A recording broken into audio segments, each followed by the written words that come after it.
The arrival of coffee and the birth of the coffeehouse. Settle in, let your mind rest, and imagine a dimly lit street in 16th century Istanbul.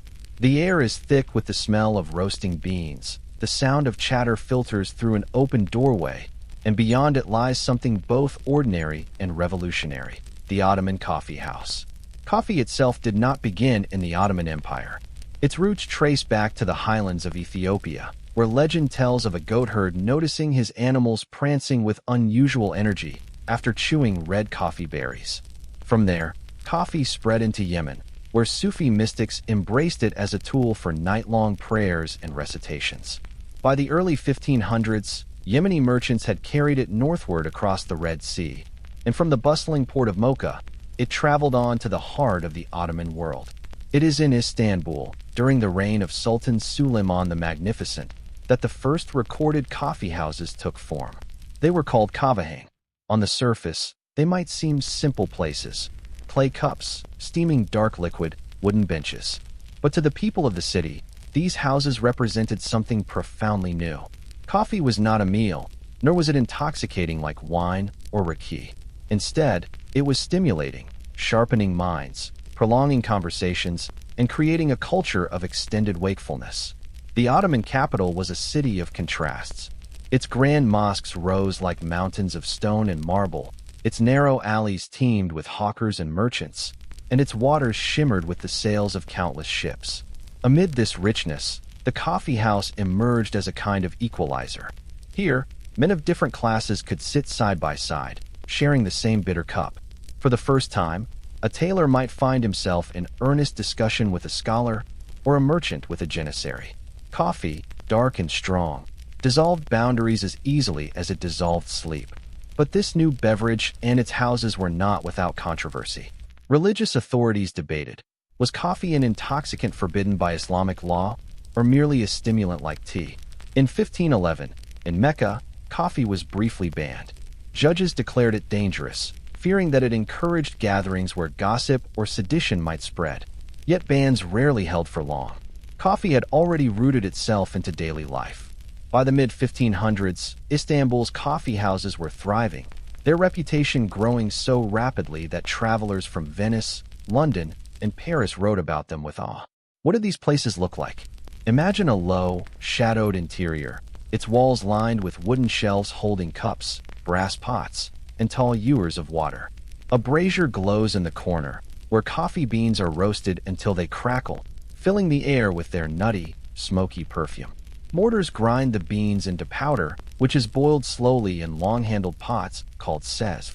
The result is poured into small ceramic cups, thick and unfiltered, leaving a sediment at the bottom that some even attempted to read like fortunes. The atmosphere inside a kahvehane was unlike that of a tavern or mosque. It was at once communal and contemplative. Conversations drifted from poetry to politics, from the news of the day to stories of the past. Storytellers and shadow play puppeteers entertained the crowds. Musicians played the lute or the ney flute, their notes weaving through the hum of talk.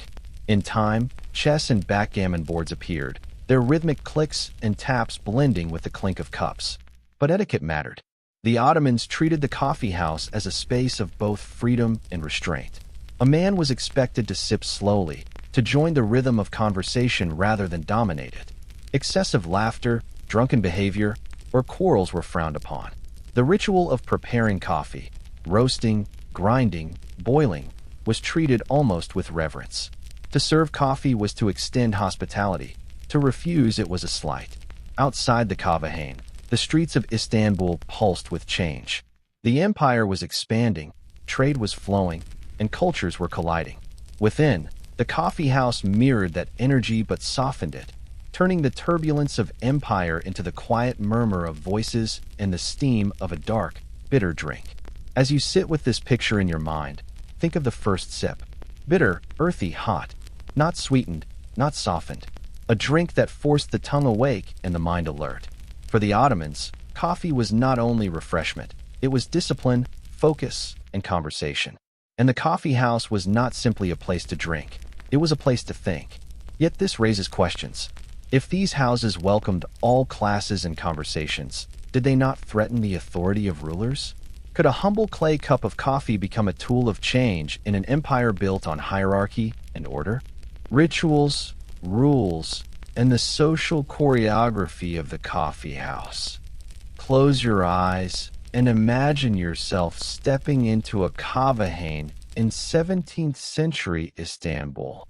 The room is lit only by a few lamps and the faint glow of a charcoal brazier.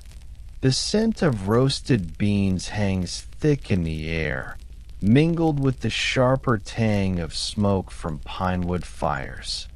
Voices rise and fall like waves, sometimes hushed, sometimes spirited, always bound together by the unifying presence of steaming clay cups.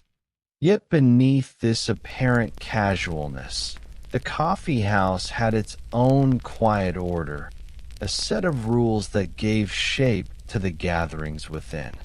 The first ritual began with the preparation of the drink itself. Coffee was not served hastily. A skilled kavasi, or coffee server, moved with a deliberate rhythm, roasting the beans until they cracked, grinding them in a mortar with patient strikes, and then boiling the powder slowly in a slender sezv over embers. Each step was performed within sight of the customers, turning the act of making coffee into a small theater of anticipation. Patrons waited not with impatience, but with respect, for they understood that coffee brewed too quickly lost its depth. When the cup was finally placed before you, you would be expected to receive it with both hands, as a gesture of gratitude and humility. To drink too fast would be impolite. Coffee was to be sipped, savored, and stretched across conversation. Sugar, when introduced from trade with the Caribbean centuries later, was considered an indulgence. In the earlier centuries, coffee was drunk unsweetened, its bitterness part of the ritual. Sweetening it heavily would have been seen by some as a disruption to the drink's natural character. Seating arrangements carried meaning as well. Benches lined the walls, and at the center of the room sat low wooden stools. Elders or men of learning were often given places of quiet prominence, where their words could be heard by all. To sit silently and listen was not considered shameful. In fact, many visited the kavahane precisely to absorb the flow of knowledge without speaking at all. The coffee house was as much a lecture hall as it was a tavern of sorts. The etiquette extended to the games played inside. Backgammon, or tavla, was a favorite, with its distinctive clatter of dice and sliding of wooden pieces. Chess was also common, though regarded as more intellectual and thus often watched by groups who commented on strategies. To play recklessly or boast loudly of victory was frowned upon. These games were meant to stimulate the mind, not to inflame tempers. A sore loser could find himself quietly avoided in future gatherings, while a gracious one earned respect. Storytelling formed another essential layer of coffeehouse culture. Professional narrators, called metas, stood with a simple staff in hand, weaving tales of heroes, travelers, and ordinary fools. The audience was expected to respond politely, chuckling softly at humor, murmuring approval at moral lessons. Excessive laughter, jeering, or interrupting the meta's flow broke etiquette. In many ways, the coffee house became an informal classroom where history, poetry, and fable mingled with the steam of boiling coffee. But beyond manners, there was also a subtle politics to etiquette. Ottoman rulers and officials understood the power of these spaces. Here, conversations could turn from poetry to politics in the span of a few sips. Rumors of court intrigue or imperial campaigns often circulated through the Coffeehouse before they reached the streets. For this reason, certain rulers attempted to close them down, fearing they bred sedition. Sultan Murad IV, in the early 17th century, even banned coffee altogether for a time, patrolling the streets in disguise and punishing those he caught drinking it. Yet coffee houses always returned, stubborn as the drink itself. Why? Because they had already embedded themselves into daily rhythm.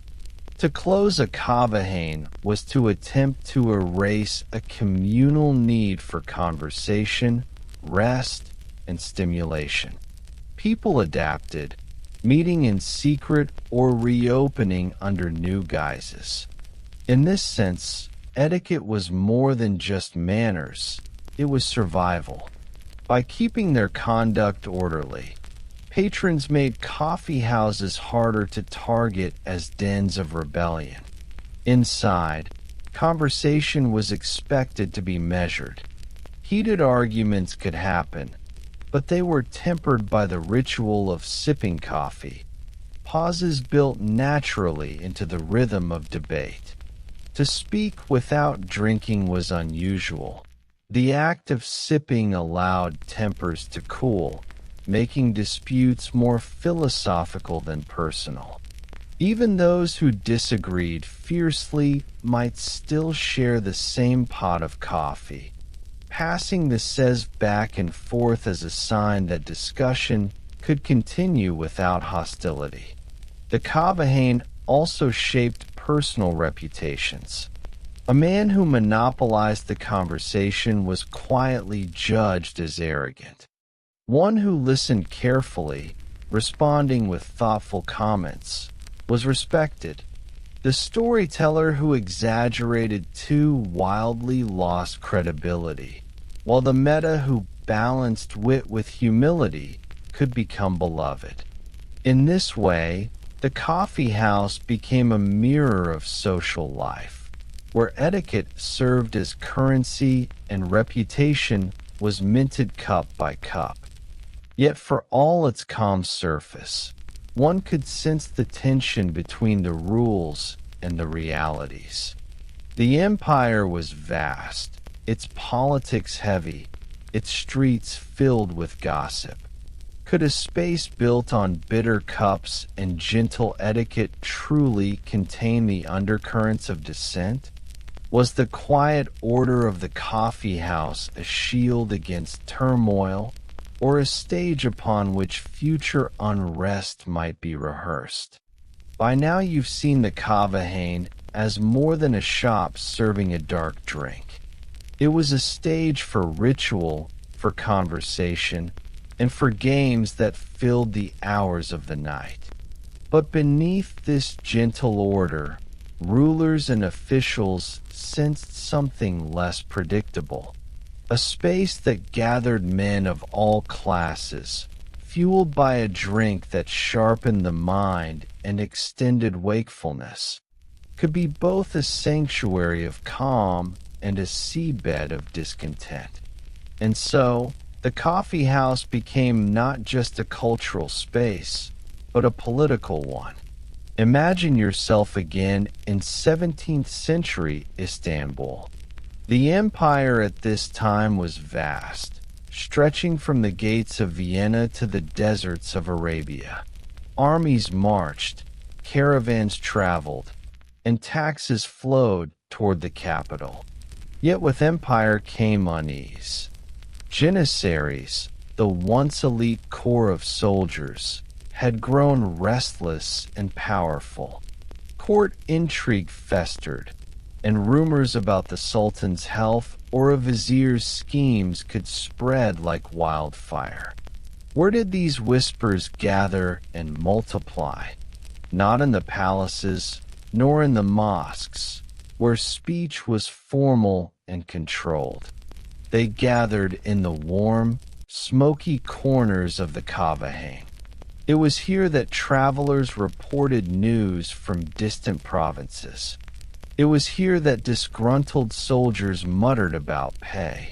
It was here that poets slipped satire into their verses, trusting the audience to catch the sting between the lines. Even if most patrons came simply to drink, play games, or hear stories, the rulers of the empire knew that such a space could not be ignored. The result was a cycle of suspicion and suppression. Sultan Murad IV, often remembered for his harsh rule, banned coffee outright in the 1630s. Disguised in plain clothes, he was said to wander the streets of Istanbul at night, searching for violators. Those caught with a cup of coffee risked punishment, even execution. His reasoning was simple. The Kaaba fostered gatherings, and gatherings fostered talk, and talk could threaten the delicate order of the empire.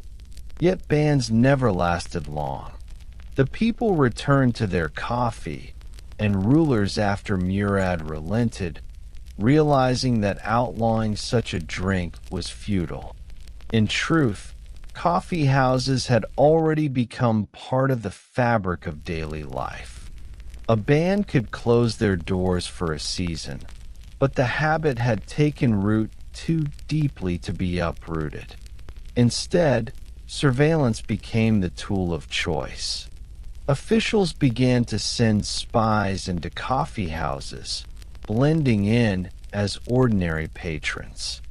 They sipped slowly, listened carefully, and reported back on any dangerous conversations. In some periods, records of these reports survive, showing how even casual remarks could be noted down. A merchant questioning taxes, a soldier grumbling about his commander, a storyteller spinning a tale with too obvious a political allegory. The Kaaba was tolerated, but never fully trusted. Ironically, the suspicion only reinforced the coffee house's role as a political space. To know that spies might be listening added tension to every word spoken. It encouraged subtlety, wit, and allegory in conversation. A meta might tell the story of a foolish king from long ago, and the audience would chuckle knowingly, understanding the parallels to the present. A game of backgammon might be narrated as a metaphor for shifting fortunes in the palace. In this way, politics entered the coffee house not as loud declarations, but as whispers wrapped in humor and story. The authorities were not wrong to be wary. In later centuries, coffee houses would indeed become places where reformers, revolutionaries, and nationalists gathered. In the 19th century, for instance, as the empire struggled with decline and European influence grew, the Kaaba remained a favored meeting ground for intellectuals and dissidents alike. But even in the earlier centuries, the seeds were visible. It is important to pause here and recognize the irony. The same etiquette that kept coffee houses calm, the measured sipping, the quiet games, the respect for elders, was also what made them so effective as political spaces. Unlike taverns filled with drunken shouts, the Kavahain encouraged thought, debate, and reflection. A heated argument cooled naturally as a man raised his cup to his lips. Disagreements could be softened by the shared act of drinking. The very civility of the space allowed ideas to circulate more freely, and once ideas are loosed, they are difficult to contain. Travelers from Europe noticed this duality. Venetian envoys wrote of Istanbul's coffeehouses as both charming and unsettling. Charming for their sociability, unsettling for their potential as places of dissent. In London and Paris, when coffeehouses later appeared, similar anxieties emerged. Authorities there too feared that men sitting together, talking over cups of coffee, might be plotting more than chess strategies. In a sense, the Ottoman Coffeehouse offered the template for a new kind of public sphere, calm, ordered, but quietly charged with political electricity. And yet, it would be wrong to imagine every coffeehouse as a hotbed of conspiracy. Most were ordinary places where men gathered simply to rest, drink, and share the passing hours. For every whispered complaint against the vizier, there were countless conversations about poetry, family, or trade. The majority of patrons were not rebels, but ordinary townsfolk seeking comfort in a bitter cup. Still, the possibility of politics lingered in every corner, like the sediment left at the bottom of the cup. Hard to see at first, but present all the same. So, the Coffeehouse lived in this tension, tolerated yet watched, celebrated yet feared. It was a place of leisure, but also of ideas. A refuge from the noise of the streets, but also a stage upon which the future might quietly rehearse itself. And this leads us to an open thought. If a simple drink and a communal space could provoke such unease in the rulers of the empire, what does it tell us about the true power of ordinary gatherings? Could the act of sitting together, drinking slowly, and speaking carefully be one of the most underestimated forces in history? The legacy of the Ottoman Coffeehouse, from Istanbul to the world. We have walked through the doors of the Ottoman Coffeehouse. We have smelled the roasting beans, felt the hum of conversation, seen the dice fall on wooden boards, and listened to the murmurs of politics tucked within allegory. Now, as we close this story, it is time to step back and consider the legacy of these spaces, what they meant not only for the Ottoman Empire, but for the world beyond it. The first and most obvious legacy is the survival of the drink itself. Coffee, once an exotic bean from the highlands of Ethiopia, became through Ottoman hands a global commodity. Istanbul was its great gateway. From the Ottoman ports, ships carried beans north to Venice, and from there coffee spread across Europe. By the 17th century, London and Paris had their own coffee houses, and the etiquette that had begun in Istanbul, slow sipping, shared conversation, thoughtful debate, shaped these new institutions. European coffee houses would come to be called penny universities, where a single coin bought you both a drink and access to conversation with merchants, scholars, and poets. But the seed of that culture had already sprouted in the Ottoman world.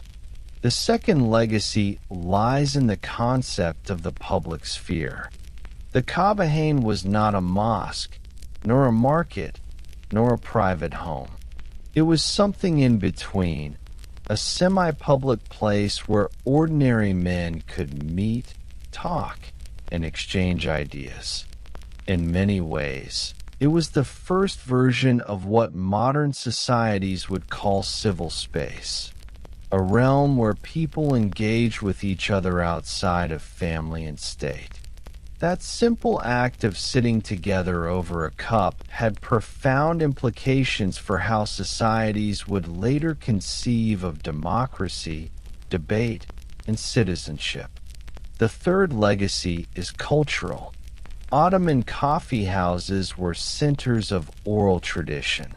The metas, the storytellers, preserved folk tales and epics, passed down news, and taught moral lessons.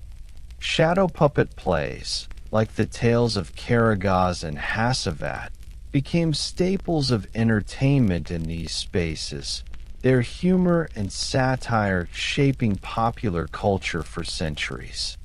Without the Kavahane, many of these traditions might have withered in private homes. Instead, they flourished in communal halls, kept alive by audiences who returned night after night. Coffee houses also left a mark on etiquette that lingers even today. The ritual of offering coffee to a guest, common in Turkey and much of the Middle East, echoes the old etiquette of the Kavahane. To serve coffee is not merely to give a drink. It is to extend welcome, to honor the guest with patience and care. The slowness of the ritual, grinding, boiling, serving, forces both host and guest to pause, to share time as well as taste. It is a legacy of social choreography that endures even in the clatter of modern life. But legacies are not only cultural, they are also political. The suspicion that coffee houses provoked in Ottoman rulers was mirrored elsewhere. In 17th century England, King Charles II tried to suppress coffee houses, declaring them centers of idle and disaffected persons. In France, police kept watch over them. In Austria, following the Ottoman retreat from Vienna in 1683, the first Viennese coffee house was founded, ironically, by a man who had learned of coffee through the Ottomans themselves. In every place they appeared, coffee houses provoked both fascination and unease, just as they had in Istanbul. And then there is the lesson of endurance. The Ottoman Empire itself eventually declined, its borders shrinking, its power fading in the face of modern states. Yet the Kavahane survived.